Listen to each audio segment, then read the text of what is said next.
Have you ever wondered how a small nation transformed into a formidable colonial superpower, leaving an indelible mark on the pages of history? Brace yourself for an extraordinary tale of ambition, exploration, and conquest as we unravel the captivating story of how the Dutch ascended to the ranks of a colonial superpower.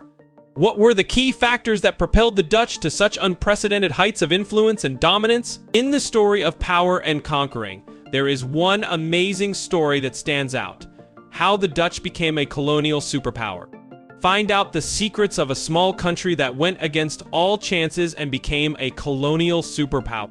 Step into the world of the Dutch, who went to impossible heights because they were brave explorers and had a strong desire to trade. How a country's location, the creation of innovative trading companies, and their unbeatable control of the rich spice trade made the Dutch one of the most powerful countries in the world.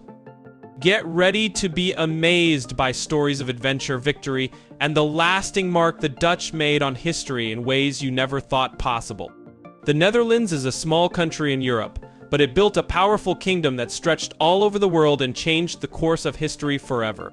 To understand how the Dutch rose to power in their colonies, we must first look at their unique location.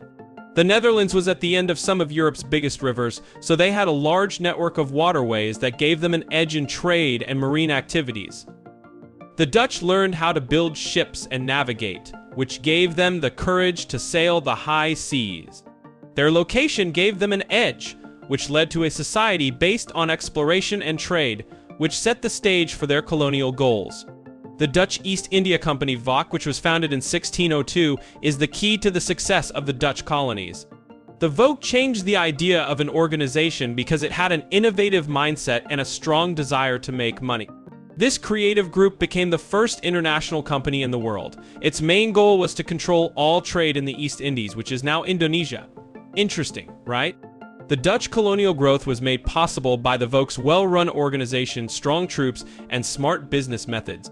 The spice trade was the reason why Europeans went to new places to settle, and the Dutch were no different.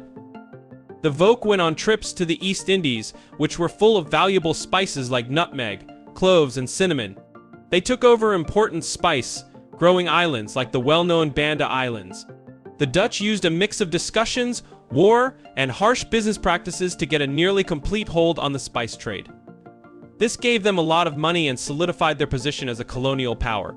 The Dutch Royal Empire's main jewel was Indonesia. The region was full of natural riches and positioned in a way that made it easy to take advantage of. The Dutch set up a complicated system of government that made Indonesia a key part of their global trade network. Amazing, right?